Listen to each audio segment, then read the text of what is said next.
turn it over to Les. All right, well, welcome everybody, and I apologize for pushing this back a little bit. In my other job, I had someone showing in the other arena, so I appreciate your time and consideration for moving this back a bit. So let's get to the point. Level 3 equitation prelims tomorrow. So again, I would like to thank Jess Johnson for coming and assisting us today. Before her professional career, she was youth and amateur and won the equitation multiple times. And just a quick story on Jess, which she probably doesn't even know. Many moons ago when she won the Youth World one year, I had a student that was also a pretty good eq rider. And we're out schooling in the middle of the night. This was back when it was in Fort Worth, so this has been a while. And my rider was watching Jess, who would ride Bentley and hit the sitting trot, and in this pattern the sitting trot was the last element, and she would accelerate to the sitting trot, and it was flawless. And she goes, well, I want to do that. And I said, well, you can't do that. And she said, well, why can't I do that? I said, because your horse is so rough, if you do that, you will fall off. So Jess was the winner, and mine was second, and I was just thrilled because we stayed in and we got to be somewhere in her shadow. So again, I appreciate Jess Johnson.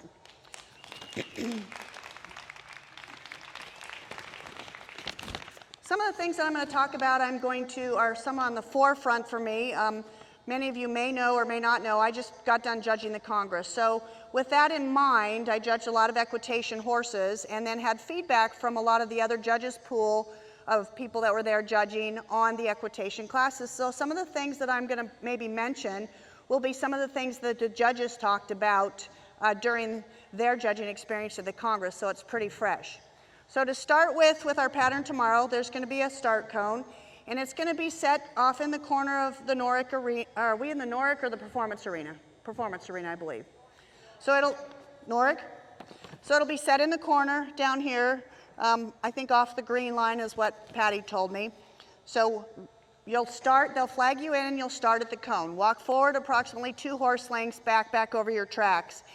And then you will pick up your right diagonal and come across the arena, and then finding the center. That's what I think is one of the important elements here. So the center in that arena, as you all know, has the big jumbotron over your head, and then it has the orange and white tape that's on both sides of the arena. So you'll come across the arena on the diagonal, and when you hit the center, then you will turn and you'll sitting trot straight up the middle of the pen. And at this point, then it's kind of up to you to shape the shape of your circle and the size of your circle based on what best fits your horse. So then we're going to sitting trot, move into a left lead. When you kind of get up to that corner up there, you're going to move into the hand gallop. And then this is important, you come back and you find the center, you find X. Once you find X, then you collect. And then this is another important part, the judges are going to want to see you do a counter here. So when you get to the center and you collect, they actually want to see that counter. So I was told your best presentation is to counter and then get straight here and then execute your lead change. So the more precise you're able to do those 2 maneuvers, the higher degree of difficulty, therefore most likely the higher your score. After the lead change, come around, utilize that end, and then again you're going to find the center up the arena. Find the center, and then you're going to hit the left diagonal. And then this is another important part that Patty said that the judges were going to kind of be looking for, is you're not going to get all the way to center. So two parts here that are important. Once you hit your left diagonal, you move into the 2-point prior to executing your first square corner. So they want to see 2-point, a few strides, a square corner, and then a square corner. So that's important. And you can get to the center, but they're not going to want to see you on the high side of center, if that makes sense. Okay? And then the last piece as far as pattern placement, that arena is obviously much smaller than this arena, so there's a bit of a width challenge there. The judges will be sitting up here, and then in front of them is the fern. So it's probably in your best interest not to hug that rail when you come down for your last line, for your 2 square corners, and to your stop and all. Stay off that wall a little bit to showcase what you're doing. If you hug that rail, you're probably not going to get as high a score as someone who, comes up square corner, square corner. Those of you that are riding big horses, those 2 square corners are going to come up pretty promptly and pretty quickly, but that's a part of the test. So let's go ahead and have Jess run through this once. And we'll watch her, and while we watch Jess, some things that came up in conversation with our judges at the Congress. Connection, connection, connection. Ride your horse from your leg to your hand. The 2-point in this pattern, both at the extent, at the hand gallop and the 2-point at the trot, is to show connection, strength, balance. So Jess starts out here. You see good connection. She backs back over her tracks. Engages.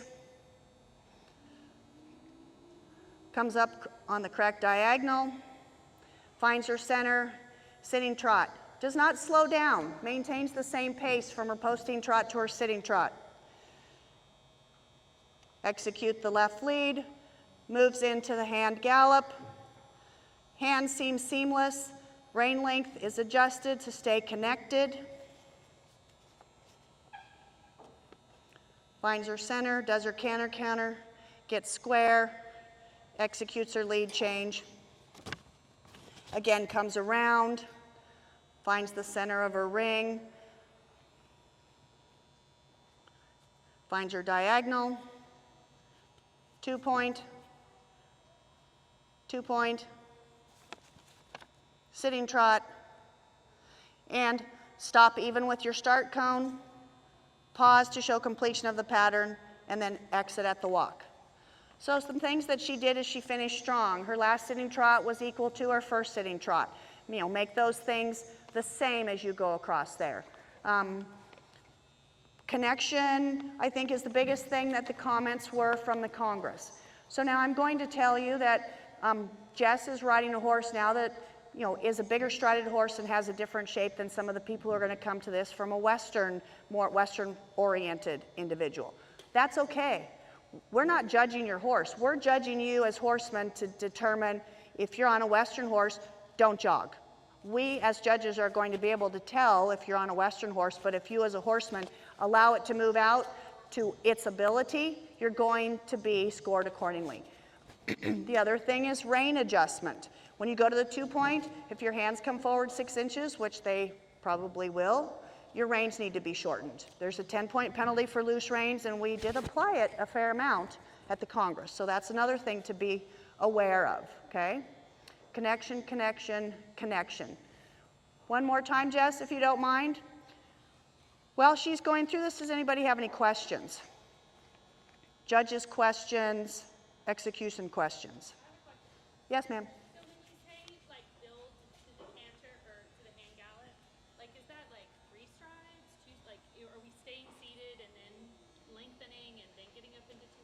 I think that's based on what your horse best does. If you can, yes ma'am. Repeat the question, yes ma'am. She asked when we stay connected and we build to our transition. So you're in the left lead and you build to that hand gallop. She asked, do we stay seated and push through the hand gallop and then rise when you've reached that pace, or do you build through your 2-point? I say that's best decided by your horse. If you have one that you can rise to the 2-point and he'll move forward through your leg, go for it. If you need to stay seated and press a little bit for a few strides, that's fine as well. I think what you showcase as a horseman seamlessly, we're not going to even notice as a judge.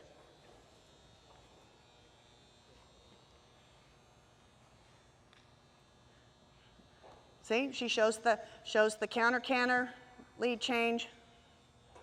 And again, this arena is much bigger than what you guys have over there. So a little bit of practice in there, as you probably already all have been doing it. And she's done a great job making that square corner tight like you guys would in the arena. Big horse, this is a big arena, but that's a little arena. So make sure, that you have control, and that square, those 2 squares are going to showcase your control. Yes, ma'am.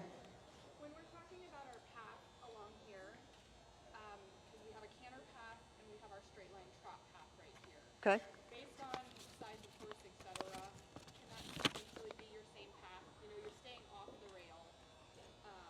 Sure. So her question. You need to differentiate, like, this is my canter path, this is my trot path. Okay, so that's a good question. So on the pattern, the trot path and the canter path over here are 2 different lines. And I I believe that's just for descriptive purposes.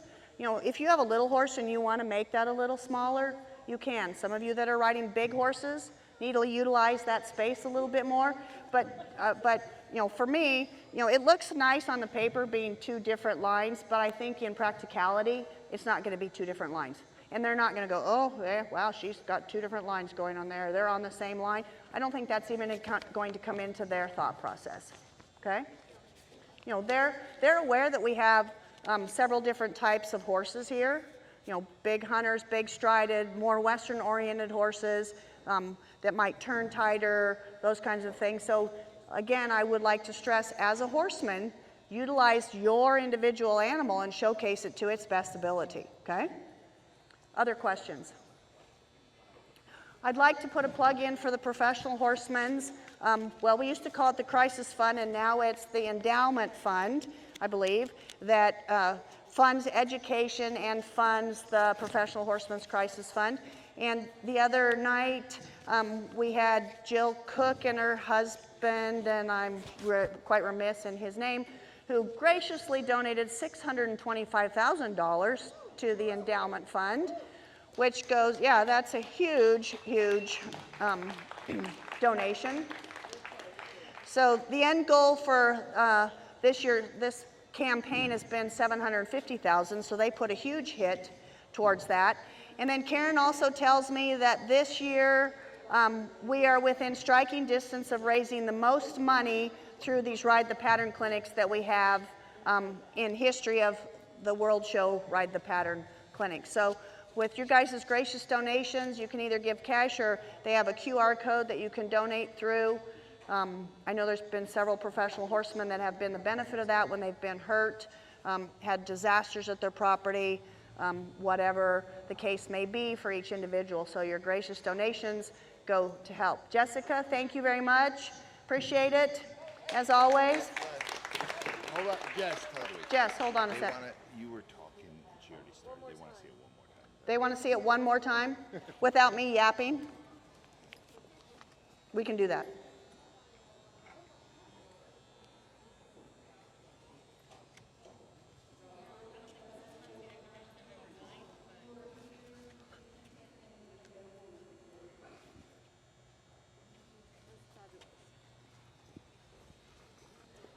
Yeah, they said they were listening to the questions and they didn't get really focused on it. Okay, yeah, no worries.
Excellent, thank you very much.